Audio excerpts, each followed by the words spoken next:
உங்களுக்கு தெரியும், நாங்கள் எடுக்கப்பட்ட எங்களோட பிரதேச சபையில் 6ஆம் மாதம் 12ஆம் தேதி மண்மீது நெறி பெற்று நாங்கள் கைப்பற்றியது பிறகு சில கட்டமைப்புகளை நாங்கள் உருவாக்கியிருந்தோம். அதில் உண்மையில் ஒரு பாரிய ஒரு கட்டமைப்பு இந்த நுண்கடலை தாண்டி இந்த வட்டி வீதத்தை எப்படி அகற்றலாம், எங்களுடைய பாமர மக்கள் அதிலிருந்து எப்படி நாங்கள் அவங்கள காப்பாற்றலாம்ட்டு உங்களுக்கு தெரியும். நேற்றைக்கு முன்தினமும் பாரிய பிரச்சனைகளை நாங்கள் முன்னுக்கு நேரடியாக கொண்டு வந்தோம். அதே மாதிரி இவர் மண்டுரை சேர்ந்த ஒரு நபர் எங்களுக்கு இன்றைக்கு தான் இவரை கண்டனா எங்களால் ஏதாவது இவருக்குரிய இவர் தீர்வை பெற்றுத்தரலாம், இவருக்கு நடந்த அநியாயத்தை பெற்றுத்தரலாம்ன்றதுக்காக என்னை தேடி வந்தவர். இது களுவாஞ்சூ இதுதான் அவங்களோட 14 லட்சத்துக்கு நகையை ஈடு வச்சிருக்க.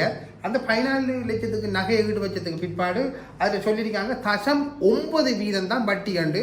அவர் இன்றைய தினம் அந்த 14 லட்சத்துக்குரிய நகையை அவர் சொந்தமாக நகையை மீள திரும்ப புறப்போன டைமில் அவங்க 1.25% நீங்கள் தரணும் கட்டணும்ட்டு பாதி ஒரு அடாவடித்தனத்தோட எங்களை இவரை அனுப்பியிருக்காரு. அதாவது பாதி எச்சரிக்கையோட இவரை அந்த ஃபினான்ஸ் கம்பெனியில் இருந்து இவர் வெளியேற்றப்பட்டிருக்கார். இவர் 14 லட்சத்துக்குரிய நகையை இவரை திருப்பி கொடுக்கணும். இவங்க 0.9 தான் இவர் நகை ஈடு வச்ச திகதி ஜனவரி 1ஆம் மாதம் 6ஆம் தேதி 2025 ஜனவரி 6ஆம் தேதி இவர் இந்த நகை ஈடு வைக்கப்பட்டிருக்கு. இதுக்காக அனைவரும் ஒன்று சேர வேண்டும், இந்த பகல் கொள்ளக்காரர்களை வெளியேற்ற வேண்டும் என்றதான் எங்களோட நடவடிக்கை. உண்மையில் பாருங்க 9% மட்டும் தான் வருடத்துக்கு வட்டியை போட்டுட்டு இப்போ மீள அந்த அவருடைய நகையை மீள எடுக்கக்குள்ள 1.25% கேட்காங்க. இதெல்லாம் உண்மையாக வன்மையாக கண்டிக்கப்பட வேண்டிய விஷயம். என்ன நாடி வந்தது இவருக்குரிய உண்மையான தீர்ப்பு நாளைக்குள்ள பெற்றுக் கொடுக்கப்படும். இது இல்லாட்டி நீதிமன்றம் மூடாக உடனடியாக நாளைக்கு நடவடிக்கை எடுக்கப்படும்.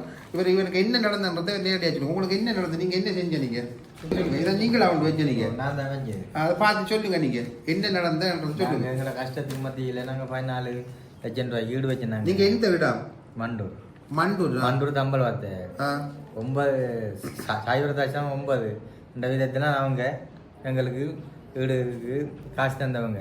இப்போ நாங்கள் மூலப்போக்களை சொல்கிறாங்க எங்களுக்கு 1.25 சதத்தில் தான் உங்களுக்கு மூளை தருவோம்.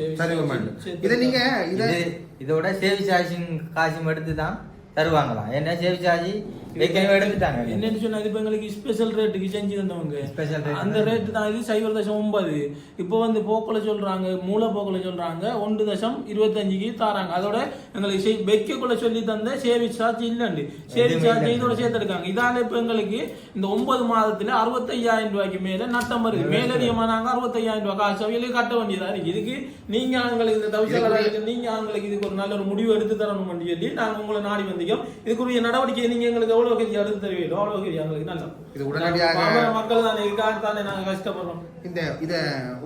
ஈடு வச்ச இதுக்குரிய அதிகாரிகள் இருந்தவங்க அவங்களோட நம்பர் இருக்கா, அவங்களோட நீங்க கதை செய்யலாம். அவங்க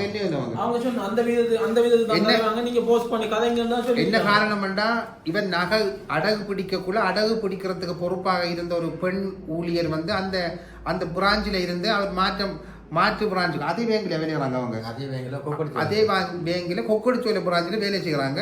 அந்த பெண்மணியோட தொடர்பு கொண்டு கேட்ட போது அவ கொடுக்கப்பட்ட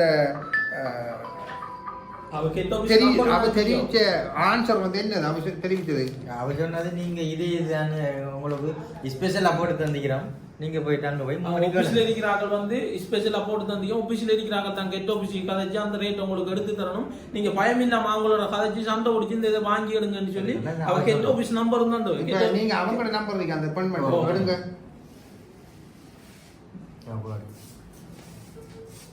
நீங்க கதைங்க இப்ப தாராங்க.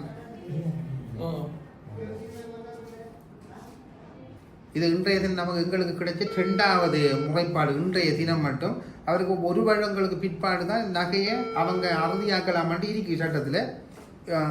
செங்கடியை சேர்ந்த ஒரு நபர் மகளூரை சேர்ந்த ஒரு பெண்ணை திருமணம் முடிச்சிருந்த அவர் நகையுண்ட அடகு வச்சு 3 மாதத்தை கூட அவருக்கு சொல்லாம அதை அவங்களோட ஹலோ